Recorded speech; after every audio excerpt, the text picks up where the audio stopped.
నూతన పరచుము దేవా, నీ కార్యములు నా ఎడల సంవత్సరాలెన్నో జరుగుచున్నది, నూతన పరచుము నా సమస్త.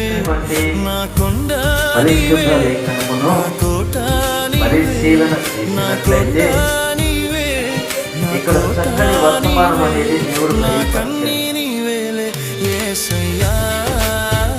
యేసు ప్రభువు వారు తన శిష్యులతో కలిసి నా ప్రాణానికి ప్రాణం